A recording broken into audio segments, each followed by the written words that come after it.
Hello students, बच्चों आज की वीडियो में हम लोग बात करेंगे एसिड और बेस में क्या फ़र्क होता है।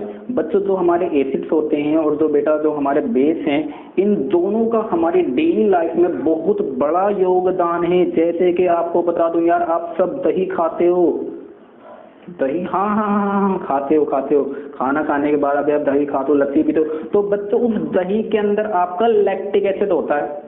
नींबू देखा है, पानी आ रहा है, अरे लेमन पानी आ रहा है, पानी नहीं भाई साहब, आपका सिट्रिक एसिड आ रहा है, उसके अंदर सिट्रिक एसिड होता है। और आपका टमाटो, और टमाटो, हाँ टमाटो के अंदर ऑक्सैलिक एसिड, विनेगर के अंदर पता है क्या होता है, आपका एसिटिक एसिड होता है। बच्चों तो ये एसिड से हमारे डेली लाइफ में बहुत योगदान है। और जो बेस है उनका भी कोई कम रोल नहीं है। क्या रोल है पता है? अगर मैं बात करूं बेस की, तो आपके सुबह जब उठते हो, जब आप नहाते हो तो पता साबुन लगा दो, तो साबुन के अंदर बेस होता है, राइट है। आपका बेकिंग सोडा बेस होता है। बच्चों जो हमारे एसिड्स हैं और बेस है, इनका बहुत बड़ा योगदान है। आइए स्टार्ट करते हैं एसिड और बेस। बच्चों आज की वीडियो में जब हम लोग बात करेंगे एसिड और बेस की, हम लोग अंतर के साथ याद करेंगे आखिर आप किसको एसिड कहोगे और किसको बेस कहोगे। चलो मैं आपको डिफरेंस के साथ बताता हूँ, ठीक है। जो आपका एसिड होता है बच्चों, ये कहाँ से आया है पता है? ये एक लैटिन वर्ड है, ये लैटिन बोला है मैंने, वो मत समझना, हाँ लैटिन वर्ड है, जिसको बोलते हैं वो लोग एसिडस बोलते हैं लैटिन में। और एसिडस का मतलब बच्चों पता है क्या होता है? विच मीन, क्या मतलब होता है इसका पता है? लैटिन आते तुम यहाँ पढ़ते, हाँ वो तुम आते, तुम जाते वहां पे टॉयलेट में लैटिन आते हो। एसिडस का मतलब है, एसिडस को हम कहते हैं विच मीन, जिसका मतलब होता है सोर इन टेस्ट। जो स्वाद में खट्टे होते हैं, जो स्वाद में खट्टे होते हैं, मुंह में पानी आ रहा होगा, होते हैं, उनको हम कहते हैं एसिड। मतलब जो स्वाद में खट्टे हैं उनको हम कहते हैं एसिड। और बेस की अगर मैं बात करूं तो टेस्ट इन बिटर, मतलब जो हमारे टेस्ट में कड़वे होते हैं, जो स्वाद में कड़वे होते हैं बच्चों, वो हमारे बेस होते हैं। और जो स्वाद में खट्टे होते हैं वो हमारे एसिड होते हैं। ये तो बात हो गई एक बेसिक सा अंतर के आपको ये तो पता होना चाहिए खट्टे कौन से हैं और कड़वे कौन से। तो छोटी सी क्लास का बच्चा भी कह देगा, लेकिन आप बहुत अच्छी तरह जानते हो, नहीं जानते? जो एसिड होते हैं वो बहुत ज्यादा हार्मफुल होते हैं। तो उन सभी एसिड को, कुछ एसिड ऐसे हैं क्या इतने ज्यादा हार्मफुल हैं कि बच्चों अगर आप उसको अपने हाथ पे रखोगे और हाथ पे रखने के बाद आपने अपने हाथ पे करा और एसिड को डाल दिया, तो बच्चों इतने ज्यादा हार्मफुल होते हैं कि वो आपके हाथ की पूरी स्किन फाड़ के नीचे से निकल सकते हैं, इतने ज्यादा कंसंट्रेट होते हैं। तो क्या आप उनका टेस्ट करके पता लगा सकते हो एसिड है या बेस है? तो नहीं पता लगा सकते टेस्ट करके। तो क्या करेंगे, अब देखो जो एसिड होते हैं उनको हम टेस्ट, हर एसिड को टेस्ट नहीं कर सकते। तो एक काम करेंगे, हम एसिड को एक्वस सॉल्यूशन में जब डालेंगे, दुनिया का कोई सा भी एसिड ले लो, दुनिया का कोई सा भी एसिड ले लो, उस एसिड को जब आप एक्वस सॉल्यूशन में डालोगे, मतलब जब वाटर में डालोगे, एक्वस सॉल्यूशन पार्ट 1 में आपको चैप्टर नंबर 1 में मैं बता चुका हूं, जब आप वाटर में डालोगे तो बच्चों हमेशा H+ आयन फॉर्म होते हैं। पानी में डालते, दुनिया का कोई सा भी एसिड ले लो, दुनिया का कोई सा भी एसिड ले लो, जैसे आप उसे वाटर में डालोगे तो वाटर में डालने के बाद वो हमेशा H+ आयन फॉर्म करेगा, हमेशा H+ आयन फॉर्म करेगा, H+ ion positive ion form करेगा। अब पॉजिटिव आयन तो बहुत सारे होते हैं, जैसे कि आपका Na+, आपका Al3+, आपके K+, ये सब आपके पॉजिटिव हैं। लेकिन मैं आपसे बात कर रहा हूँ सिर्फ H+ की। अगर H+ फॉर्म हो रहा तो डेट इज कोल्ड एसिड, वो आपका एसिड होगा। यानी उस एसिड को एक काम करो, वाटर में डालो और वाटर में डालने के बाद अगर आपका H+ आयन फॉर्म हो रहा है तो आपका एसिड है। ओके, अगर हम बात करें बेस की, तो दुनिया का कोई सा भी बेस ले लो और उस बेस को भी एक्वस सॉल्यूशन में डाल दो। क्या होता है एक्वस सॉल्यूशन? सर आपने अभी बताया वाटर में, राइट, क्या बात है। वाटर में जैसे ऐड करोगे तो हमेशा OH- आयन फॉर्म करेंगे। देखो भाई माइनस के तो और भी होते हैं, लेकिन हमें और से लेना देना नहीं, सिर्फ OH- आयन। अगर OH- आयन फॉर्म हो रहे हैं डेट इज बेस, वो आपका बेस है। अब मैं आपको कुछ एसिड के एग्जाम्पल देता हूँ जैसे एसिड देखो हमारे, चलो मैं आपको और चीज बता दूं, आपके ना जो एसिड होते हैं बच्चों, ये ऑर्गेनिक भी होते हैं। ऑर्गेनिक एसिड्स क्या होते हैं अभी देख लेंगे, और इसके साथ साथ आपके जो दूसरे एसिड्स होते हैं ना वो आपके मिनरल एसिड भी होते हैं। मोस्ट इंपॉर्टेंट टॉपिक है दोनों, याद रखना, लाइटली बिल्कुल ना लें। आपके कुछ ऑर्गेनिक एसिड होते हैं, आपके कुछ मिनरल एसिड्स होते हैं। अगर मैं बात करूं आपके ऑर्गेनिक एसिड की, तो ऑर्गेनिक एसिड के अंदर आप एग्जांपल दे सकते हो CH3COH। क्या है ये? अरे आपका एसिटिक एसिड है यार, हम कैसे मान लें? मत मानो, है तो है। क्योंकि केमिस्ट्री में भाई साहब एक चीज आपको याद रखनी पड़ेगी, कुछ मानना पड़ेगा बच्चों। क्योंकि आपको अगर मैं यहाँ पे बता रहा हूँ ना, तो आप 10th क्लास में हो, जब आप 11th में जाके, जब आप 12th में जाके और अच्छी तरीके से केमिस्ट्री पढ़ लोगे तो वहाँ क्लियर होगा।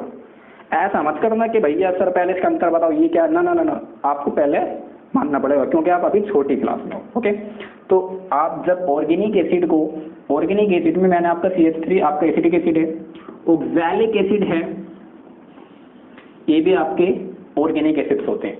और ऑर्गेनिक एसिड मोस्टली जो आपके ऑर्गेनिक एसिड्स होते हैं ये आपके भैया वीक होते हैं।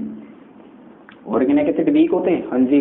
और आपके जो मिनरल एसिड्स होते हैं जैसे कि आपका HCl hydrochloric acid, H2SO4 sulphuric acid, आपके अगर मैं बात करूं H2CO3 carbonic acid, H2PO4 phosphoric acid, H3PO4 आएगा हमारा फॉस्फोरिक एसिड। और अगर हम बात करें H2S हमारा सल्फ्यूरिक एसिड, और इसमें हमारे जो ये एग्जाम्पल हैं आपके मिनरल एसिड के, और ये मिनरल एसिड हमारे सारे के सारे होते हैं स्ट्रॉन्ग एसिड। स्ट्रॉन्ग एसिड, अगर ये स्ट्रॉन्ग एसिड को अंदर बता दो, चलो भाई स्ट्रॉन्ग एसिड और वीक एसिड में अंदर समझ लो। दुनिया का कोई सा भी वीक एसिड ले लो, जब आप उस वीक एसिड को पानी में डालोगे, जब आप वीक एसिड को वीक एसिड है, वीक एसिड को पानी में डालोगे तो ये हमेशा लेस H+ आयन फॉर्म करेंगे, यानी कि H+ आयन्स बच्चों कम फॉर्म करेंगे। तो उस एसिड को आप कहोगे आपका वीक एसिड है। तो ये तो हमारे ऑर्गेनिक एसिड होते हैं, ऑर्गेनिक एसिड होते हैं, हमारे H+ आयन्स कम फॉर्म करते हैं। और जो हमारा स्ट्रॉन्ग एसिड होता है, मैंने आपसे कहा ना स्ट्रॉन्ग एसिड है, तो इसको जैसे ही वाटर में डालोगे तो मोर H+ आयन्स फॉर्म, ये आपके ज्यादा H+ आयन फॉर्म करते हैं। बात समझ में आ रही है? लेस H+ आयन फॉर्म करेंगे तो हम कहलाएंगे वो हमारे वीक एसिड, अगर ज्यादा H+ आयन फॉर्म हो रहे हैं तो आपके कहलाएंगे स्ट्रॉन्ग एसिड, मतलब आपके मिनरल, आपके ऑर्गेनिक और आपके एसिड, में आपको मैं बता चुका हूँ। चलिए मैं आपको ये मिटा देता हूँ, आप इसको नोट कर लेना। तो बच्चों आप लोगों ने वो नोट कर लिया होगा। चलो मैं आपको कुछ और बातें बताता हूँ एसिड के बारे में। देखो जब आप एसिड को वाटर में डालते हो तो मैंने आपसे कहा वो H+ आयन फॉर्म करेगा। चलिए जब वो H+ आयन फॉर्म करेगा लेकिन उसके अंदर आपका वाटर है, तो पता नॉर्मली क्या करता है, जब हम एसिड को वाटर में डालते हैं और वाटर में H+ आयन फॉर्म होते हैं, तो ये H+ आयन क्या करता है, H2O से मिलकर HCO+ बना लेता है, जिसको हम बोलते हैं हाइड्रोनियम आयन। याद रखना भाई, एक एक चीज आपको बता रहा हूँ कि आपको याद रखनी है, ऐसा नहीं हो कि आप हाइड्रोनियम आयन का उत्तर आपने पता नहीं बताया। हाइड्रोनियम आयन उसे कहते हैं, राइट। जब हमारे इस वाटर के अंदर एसिड डालते हैं और एसिड डालने के बाद हमारा H+ फॉर्म होकर हमारे वाटर से मिलकर H3O+ बना लेता है, it is called hydronium ion, वो हमारा हाइड्रोनियम आयन है। जो मैंने आपसे कहा कि जो हमारे स्ट्रॉन्ग एसिड हैं, आपके मिनरल एसिड हैं, अब उन्हीं को हमें ना कॉन्सेंट्रेटेड भी कहते हैं, कॉन्सेंट्रेटेड, हाँ जी। और एक हमारे होते हैं डाइल्यूटेड, डाइल्यूटेड एसिड और कॉन्सेंट्रेटेड एसिड, दोनों में अंतर समझ लो, चाहो तो डेफिनेशन लिख लो। हमारे कॉन्सेंट्रेटेड एसिड वो होते हैं जो हमारे बहुत ही ज्यादा स्ट्रॉन्ग होते हैं, जिसके अंदर हमारे H+ आयन्स ज्यादा फॉर्म होते हैं, जिसके अंदर हमारे H+ आयन्स ज्यादा फॉर्म होते हैं और वाटर की मात्रा कम होती है, यानी having less amount of water but more amount of H+ ions present, that acid is called concentrated acid. और डाइल्यूटेड एसिड हमारे वो एसिड्स होते हैं जो हमारे वाटर में डिसोल्व होते हैं, उनको हम कहते हैं, यानी कि यहाँ पे लेस H+ आयन्स है, मतलब सिंपल है, वीक वाले को डाइल्यूटेड, मतलब कि हमारा एडिशन ऑफ वाटर में हमारे, अगर आपने वाटर में ऐड करते हैं तो डाइल्यूटेड, अगर वो बिल्कुल प्योर है तो आपका कॉन्सेंट्रेटेड। आपको एक छोटी सी बात और पता होनी चाहिए, ये आप याद रखना, एक एसिड है और वाटर है, अब आप क्या करोगे, देखो आप जब लेबोरेटरी में जाओगे ना बच्चों, अगर आप फ्यूचर में कभी लेबोरेटरी में जाओगे, हम सुना लैबो का, नहीं सुना? हाँ स्कूल है ना, कोई नहीं, पता चल जाएगा। जब आप 11th में साइंस साइड लोगे तो आपको लैब मिल जाएगी। 10th में तो मोस्टली नहीं दिखाते लैब, पता ही नहीं लैब क्या होती है। इंचार्ज के पास जाओगे गाली मार के भगा देता, गाली दे के भगा देता, क्योंकि लैब में 10th क्लास के ज़्यादातर प्रैक्टिकल वगैरह नहीं कराते। तो जब आपका एसिड होता है बच्चों, आप इस एसिड को वाटर में ऐड करोगे तो दोनों मिल गए, एक तो ये है और एक ये है कि आपका वाटर है और आपका एसिड है। आप वाटर को इसमें ऐड करो, मतलब नॉर्मली ऐड तो आप दोनों को कर रहे हो ना, लेकिन ये वाला बिल्कुल गलत मेथड है और ये वाला बिल्कुल सही मेथड है। यानी कि कभी भी हम अपने वाटर को एसिड में नहीं डालते, वाटर में एसिड डालते हैं, और वो भी आराम आराम से। याद रखना, आप जब एसिड को, आप नॉर्मली आपके पास वाटर होगा, जब आप एसिड होगा, ऐसे टेस्ट ट्यूब में एसिड है तो आप ऐसे करके थोड़ा थोड़ा ऐसे डालोगे और अपने सॉल्यूशन को घोलते रहोगे, घुमाते रहोगे, शेयरिंग करते रहोगे, लेकिन अपने एसिड को ऐसे नहीं डालना। अगर आपने बाई चांस ये वाली हरकत कर दी, वाटर को एसिड में डाल दे, तो वहाँ पे बहुत अच्छी हीट निकल जाएगी जिसकी वजह से आपके तोते उड़ जाएंगे। तो ऐसा नहीं करना आपको, ओके। तो ये ऑल अबाउट आपका एसिड हो चुका है। अब मैं आपसे अगर बेस की बात करूँ, मैंने आपको एसिड के एग्जाम्पल दे दिए, कॉन्सनट्रेटेड एसिड क्या होता है, वीक एसिड क्या होता है बता दिया। अगर हम आपसे बेस की बात करें तो बेस में आपके, चलो मैं आपको बता दूं एग्जाम्पल के साथ, चलो मैं आपको स्ट्रॉन्ग बेस बताता हूं। क्या होते हैं strong base? Right right right, क्या राइट? मोर HOH माइनस आयन फॉर्म। वहां पे स्ट्रॉन्ग बेस, स्ट्रॉन्ग एसिड वो था जिसके अंदर H प्लस आयन ज्यादा थे। यहाँ पे स्ट्रॉन्ग बेस वो है जिसके अंदर OH माइनस आयन ज्यादा है, दैट इज हमारा स्ट्रॉन्ग एसिड। जैसे कि आप जानते हो पोटेशियम हाइड्रोक्साइड है, सोडियम हाइड्रोक्साइड है, आपका कैल्शियम हाइड्रोक्साइड है, they are weak strong acid. और वीक एसिड आप याद रखना, वीक एसिड की डेफिनेशन क्या होती है? बिल्कुल सही है, क्या बोला आपने? Less OH minus ion form, बिल्कुल ठीक। जैसे कि NH4OH, जैसे आप NH4OH जो हमारा होगा अमोनियम हाइड्रोक्साइड, ये हमारा वीक एसिड। वीक कोई एसिड नहीं यार, बताएंगे तुमने, वीक बेस, ओके। ये आपका हो चुका है सारा, मैंने आपको बता दिया।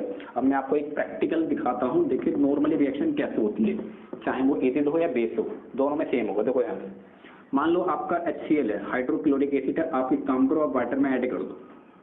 ये स्ट्रॉन्ग एसिड है, आप जैसे ये डालोगे H प्लस आयन ज्यादा होंगे तो डेट इज स्ट्रॉन्ग एसिड। क्या हमेशा जैसे आप वाटर में डालोगे आपके निकलेगा, वाटर में डालोगे निकलने वाला है। आप उसमें NaOH सोडियम हाइड्रोक्साइड है, वाटर में डाल दो, क्या होगा सर? Na प्लस अलग टूट जाएगा और OH माइनस अलग हो जाएगा। यहाँ पे क्लोरीन भी है भाई साहब, याद रखना, क्लोरीन निकलने HCl माइनस, तो H plus H plus H plus H plus that is strong acid, ठीक है। मतलब इस बेस देखो, जब भी आप तोड़ोगे यानी किसी भी एसिड को तोड़ोगे तो वो हमेशा H प्लस आयन देगा। जैसे कि CH3COOH, इसमें जब आप वाटर डालोगे, वाटर में डालोगे तो आपका CH3COO प्लस आपका H प्लस आयन अलग होगा, H प्लस आयन हमेशा H प्लस आयन। आपको मैंने कहा पोटेशियम हाइड्रोक्साइड है, एग्जाम्पल आपको और बता रहा हूँ, पोटेशियम अलग हो जाएगा और आपका OH माइनस आयन अलग दोबारा। आपको मैंने बताया कैल्शियम हाइड्रोक्साइड है, वाटर में ऐड कर दो, वाटर में ऐड करोगे तो कैल्शियम पे 2 प्लस का चार्ज आता है, आप जानते हो 9th क्लास में सीख चुके हो, और OH माइनस आयन सबका अलग हो चुका है। तो बच्चों ये हमारा एसिड हो चुका है, बेस हो चुका है, आप इसको अच्छी तरह याद कर लो। लॉकडाउन चल रहा है यार, घर पे थोड़ा सा पढ़ लो, और आप इस वीडियो को लाइक करने के बाद हमारे चैनल को भी सब्सक्राइब जरूर कर दो और बेल आइकन को प्रेस करना बिल्कुल ना भूलें। Thank you very much for watching this video, thank you.